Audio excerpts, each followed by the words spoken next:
Let's break down tariffs. You've probably heard the word tossed around in the news, especially when countries are arguing about trade. But what does it actually mean? And why does it matter to you, me, or anyone who buys things from another country? At its core, a tariff is a tax a government charges on goods coming into the country. It's a way for governments to control what flows across their borders, and it's been a tool of trade policy for centuries. Think of it as a fee added at the border, like a toll for foreign products. Before those goods can hit store shelves, the importer has to pay up, and that cost often gets passed on to you, the shopper. The idea? Make imported goods pricier so local products look like a better deal. It's a way to give homegrown businesses a fighting chance against international competition. It's a classic move. Governments have used tariffs for centuries to shape what people buy. From the earliest days of international trade, tariffs have been a favorite tool for protecting local industries and raising money for the state. If that imported teapot costs more, maybe you'll buy the local one instead. It's not just about teapots though. It's about steering consumer choices in subtle and sometimes not so subtle ways. But tariffs aren't just about teapots. They touch almost every product you can imagine, from the food you eat to the gadgets you use every day. They hit cars, phones, clothes, steel, almost everything. If it crosses a border, there's a good chance a tariff is involved somewhere along the way. When tariffs are applied to thousands of products, the impact is huge, especially for companies that rely on global supply chains. Every link in the chain, from raw materials to finished products, can be affected, changing the way businesses operate. Suddenly, the cost of doing business changes for everyone, from big corporations to everyday shoppers. Prices can rise, profits can shrink, and companies might even have to rethink where they make or buy their products. So, a tariff is a border tax meant to boost domestic goods by making imports more expensive. It's a balancing act between protecting local jobs and keeping prices fair for consumers. Sounds simple, right? But in the real world, these taxes can trigger massive ripple effects. One small change at the border can set off a chain reaction that affects entire industries and even global markets. When a giant like Amazon gets caught in those ripples, the splash can feel like a tsunami. Suddenly the cost of shipping, storing, and selling goods can skyrocket, and that can hit both the company and its customers hard. Tariffs may seem like a gentle nudge, but they can shake up entire economies. They influence what we buy, how much we pay, and even where companies choose to do business. Let's see how. Why do governments use tariffs? It's a question that goes beyond simple economics and dives into the heart of how countries protect their interests and shape their futures. Tariffs, essentially taxes on imported goods, are one of the oldest tools in the government playbook, and their impact can be felt in nearly every corner of the economy. First, tariffs are used to protect local industries, like steel or electronics, from being undercut by cheaper imports. When foreign products flood the market at lower prices, local businesses can struggle to compete, risking closures and layoffs.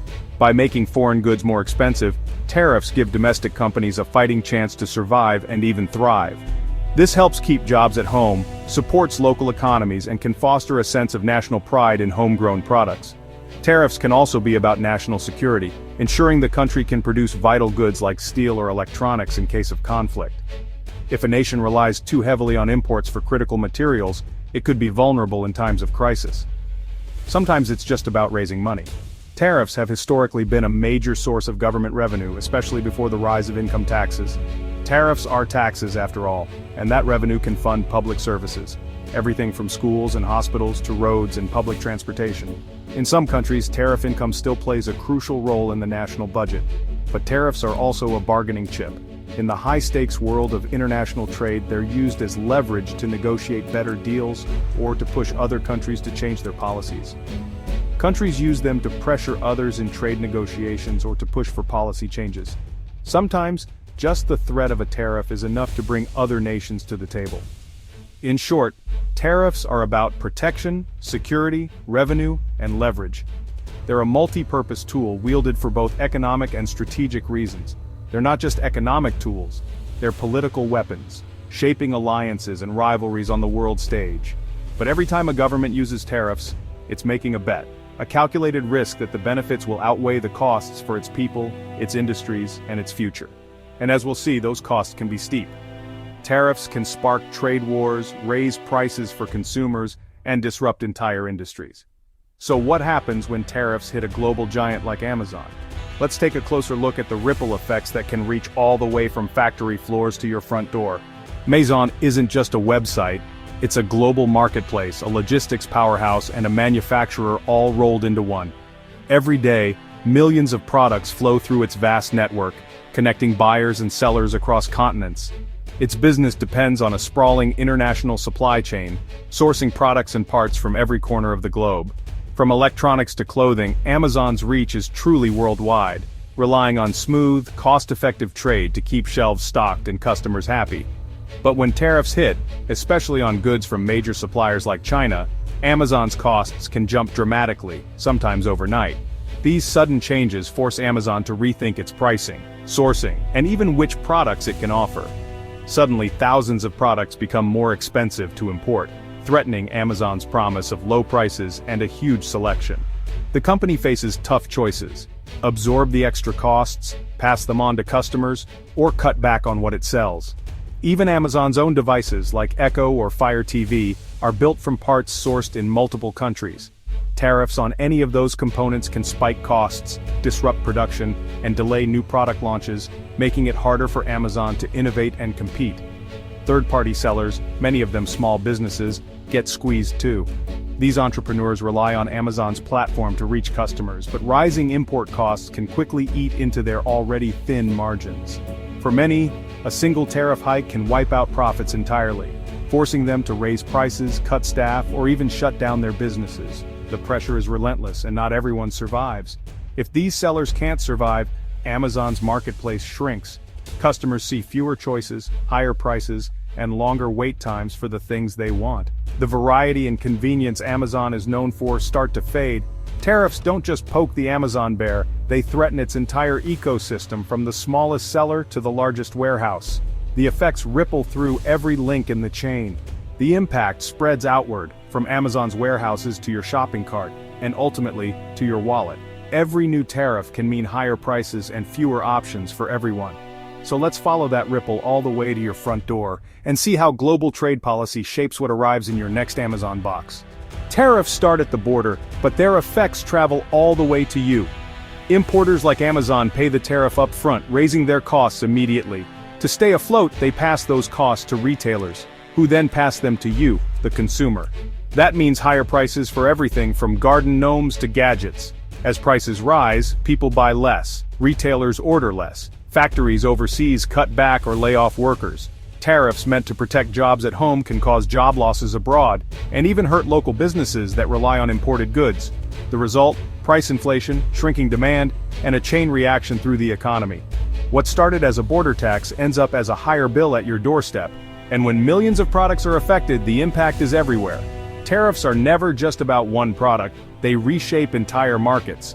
Let's see how this plays out for a small business. Meet Dave's Dazzling Drones, a small business selling toy drones on Amazon. Dave imports drones from China at 50 pounds each, with total costs of 60 pounds per drone after shipping. He sells them for 100 pounds, making a 40 pounds profit. Now a 25% tariff hits, adding 12 pounds 50 pence per drone. Dave's cost jumps to 72 pounds 50 pence, slashing his profit to 27 pounds 50 pence. To keep his margin, he'd need to raise his price to 112 pounds 50 pence. Some customers might pay more, but others will walk away. Multiply this by millions of products, blenders, phones, shoes, and you see the scale. For Amazon, it's a forced price hike across the board. Tariffs don't just squeeze small businesses, they hit every link in the chain. The result? Higher prices for everyone, everywhere. So how do companies fight back? Big companies don't just accept tariffs, they adapt. One strategy: move manufacturing to countries not hit by tariffs like Vietnam or Mexico. This supply chain shuffle is costly and slow, but it can dodge the tax. Some companies tweak products or import unfinished goods to fit loopholes in tariff rules. Others simply raise prices or shift sales to markets without tariffs. For Amazon, this means constantly rethinking where and how it sources products, but these workarounds aren't free. They add complexity and cost, and sometimes there's no escape: higher prices are passed to you. Tariffs force companies to get creative, but the end result is often the same. Consumers pay more and choices shrink. Tariffs spark fierce debate. Protectionists argue tariffs save jobs and industries from unfair foreign competition. They say tariffs level the playing field, keep factories open, and protect communities. Tariffs, in their view, defend national interests and reduce risky dependence on other countries. They're also a way to punish unfair trade practices like dumping or intellectual property theft. For supporters, tariffs are about fairness, security, and pride. They see them as a shield for workers and a tool for justice in global trade, but not everyone agrees. Critics say tariffs do more harm than good. Let's hear their side. The debate is far from settled. Free traders see tariffs as a tax on their own people. Tariffs raise prices for everyone, shrinking purchasing power and hurting consumers. They argue tariffs protect inefficient industries, stifle innovation, and lead to lower quality goods. Shielded from competition, companies have less reason to improve. Retaliation is another risk. Other countries hit back with their own tariffs, sparking trade wars. This can devastate exporters and disrupt global supply chains. For companies like Amazon, tariffs mean chaos, uncertainty, and higher costs. Small businesses and consumers bear the brunt. Free traders believe open markets lift economies and offer more choice at lower prices. They warn tariffs could undo decades of progress. The world, they argue, is better off connected. Tariffs are more than a tax. They're a powerful, unpredictable force. They can protect jobs or spark trade wars, raise revenue or raise prices. For Amazon, tariffs threaten the foundation of global commerce, low costs and endless choice. The company scrambles to adapt, but the effects ripple out to every seller and shopper. The real debate is between two visions: protect local jobs or embrace global trade and lower prices. Every tariff sets off a chain reaction across borders, industries, and lives. No economic decision happens in isolation. A tariff in one country can change prices and jobs around the world. For companies and consumers alike, navigating this tangled web is the challenge of our time. And the debate over tariffs? It's not going away anytime soon.